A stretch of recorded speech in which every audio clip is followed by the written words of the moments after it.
төрийн үйлчлэгээ авахын тулд очилж үзсэн үү? Намайг Бацангил овогтой Болор Эрдэнэ гэдэг. Би харилцаа холбоо мэдээлэл технологийн газрын даргаар ажилладаг. Тэгэхээр төрийн үйлчлэгээг авахын тулд өнөөдөр та аль нэг төрийн байгууллага эсвэл ядчил түүц машин олох шаардлагатай болдог. Тэгвэл яг одоо би танд та хүссэн газраасаа, хүссэн цагтаа, хүссэн үйлчлэгээгээ 2 минутын дотор авах боломжтой гэвэл та ашиглах уу? Тэгэхээр энэ бүгдийг боломжтой болгож байгаа ийм Монголиа төслөө танилцуулахаар би ирсэн байна. Ийм Монголиа төслийг хэрэглэхийн тулд танд гар утас чинь эсвэл таблет, эсвэл зөөврийн компьютер, суурин компьютер аль нь ч үж болно. Та суурин компьютероор орж байгаа тохиолдолд дундуур зураас Mongolia цэгийн сайт руу харин утсаараа эсвэл таблетээр орж байгаа тохиолдолд ийм Mongolia аппликейшнийг суулгахад хангалттай. Ийм Mongolia аппликейшн руу ороод та үйлчлэгээний жагсаалтуудыг харна.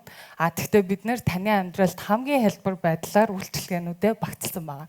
Жишээлх юм бол шинээр ихтэй сургуульд орж байгаа оюутан байлаа гэж бодоход дээд боловсрал гэсэн товчон дээр дарахад дээд боловсралтай хамаатай бүх мэдээлэл байхаас гадна иргэний үнэмлэхний лавлгаа, дунд сургууль, ахлах сургууль төгсөн лавлгаа зэрэг бүх холбогдолтой үйлчлэгээнүүд ч юм байна.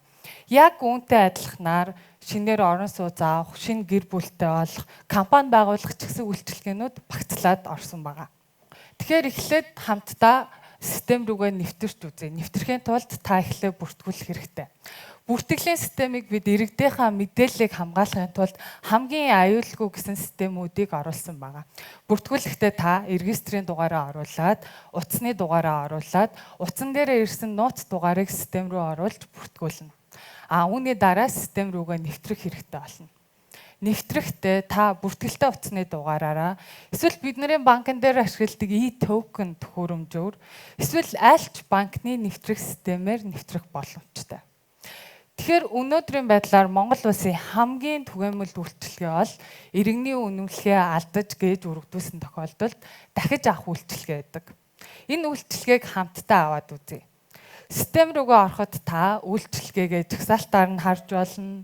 Эсвэл байгууллагаар нь, төрлөөр нь, чиглэлээр нь, бүр төлбөртэй төлбөргүй гэдгээр нь хайж болно. Магадгүй хамгийн амархан нь үгээр нь хайх байх. Тэгэхээр иргэний гэдэг үгийг бичээд үзье. Иргэний гэдэг үгийг бичээд үзэхэд хамгийн түрүүнд иргэний үнэмлэх дахин захиалах гэсэн үйлчлэгээ гарч ирнэ. Иргэний үнэмлэх дахин захиалах гэсэн үйлчлэгээн дээрээ дарахаар үйлчлэгээтэй холбоотой бүх мэдээллүүд байна.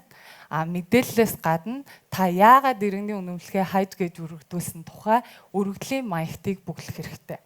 Өргөдлийн маягт уртаах ямар шаардлагагүй. Бид гараар бичихтэй тэр байгууллага тандаад ингэсэн учраас би дахиж иргэний үнэмлэх авъя гэдэг. Тэгвэл энэ дээр та яагаад авах шалтгаанаа 2 үгээр бичсэн ч болно. За үүний дараа төлбөр хийн. Иргэдтэй хамгийн амар байлгахын тулд бид бүх банкны төлбөрийн системийг нэвтрүүлснээс гадна орчин үеийн төлбөр тооцооны хэрэгслүүд болох MonPay, QPay, SocialPay зэрэг хэрэгслүүдийг нэвтрүүлсэн байна. Тэгэхээр та ямар ч банк, ямар ч систем ашигладаг байсан төлбөрөө хийх боломжтой болсон гэсэн үг. Төлбөрөө амжилттай төлснөхийн дараа баримтаа авахаа бити мартаарай.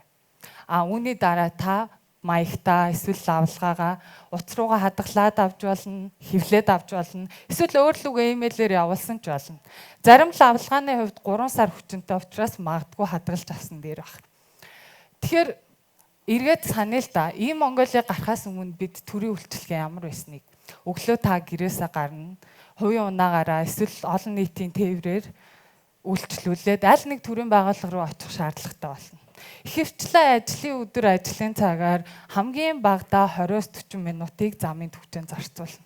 Тэгээ ихэнх үед очиход очиртай. За үүнээс хамаарад очиод үйлчлэгээ авахд үйлчлэгээний ажилтнтай үл ойлголцох янз янзын асуудал гардаг. Тэгэхээр ийм Монголиаг хэрэглэснээр ямар ч гомдол чирэгдэл бухимдал иргэдэд байхгүй. Ийм амар үйлчлэгээг бид нэвтрүүлсэн байна. За одоо би та бүхэндээ ийм Монголиагийн хамгийн давуу талыг танилцуулъя. Энэ бол иргэдийнхаа мөнгө санхүүг хэмнэж эдийн засгийн хөгжлийг хурцсах боломж гэж бид харж байна. Гэхдээ ингэж харахтаа бид судалгаагүй хэлээгүй. Маш олон судалгаанууд хийгдснээс хамгийн энгийн судалгааг би өнөөдөр та бүхэндээ танилцуулъя. Өнөөдөр нэг иргэн нэг төрлийн үйлчлэгийг авахдаа дунджаар 2.5 цагийг зарцуулдаг. 2.5 цаг дотор замын төвчрээ очиод үйлчлэгээ авах, очиод очирлох цагууд орсон байна. Тэгэхээр иргэд төрийн үйлчлэгээ авах давтамж маань харилцаа адилгүй. Зарим иргэний хувьд сартаа 2-3 авдаг бол зарим нь ажил мэргэжлээс хамаараад жилд 1-2 авч бий.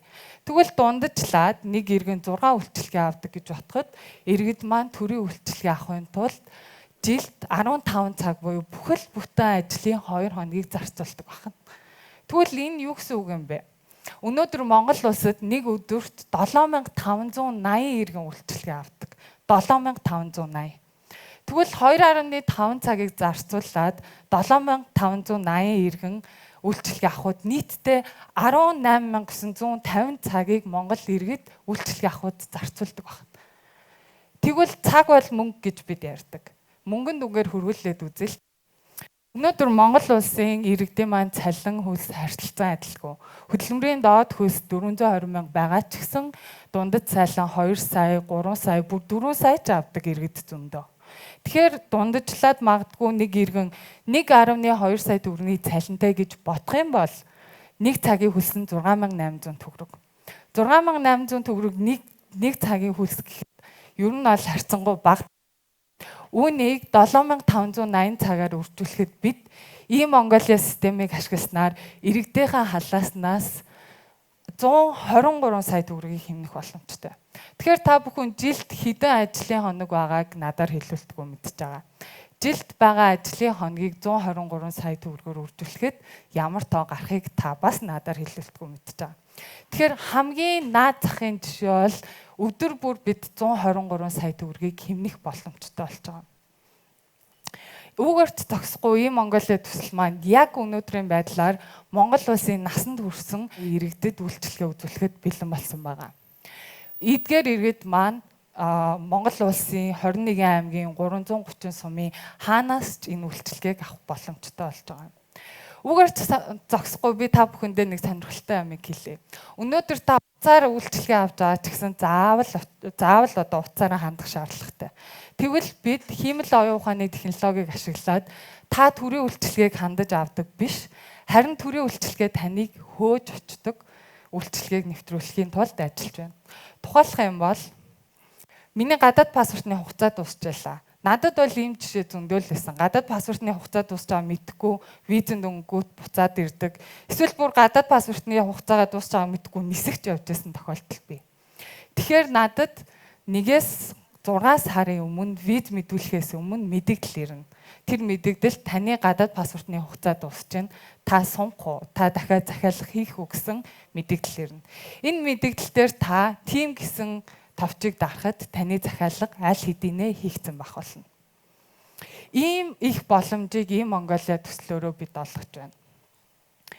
Тэгэхээр нэгэн цагт Монголын түүхэнд Монгол ард түмэн маань өртөө хэмээх зүйлийг танилцуулж торгоны зам гэдэг зүйлээр дэлхийн хөгжлийг манлайлж байсан. Тэгвэл яг одоо би танд орчин үеийн цахим технологи болох, цахим өртөө болох e-Mongolia төслөө танилцуулж байна. e-Mongolia төслийг хүн болгон, иргэн болгон хамтдаа орж иж бид хамтдаа захим шилжилтийг хийх юм. Тэгэхээр орчин үеийн Монгол улсыг захим үндэстэн болгож хамтдаа хөгжүүлцгээе. Баярлалаа.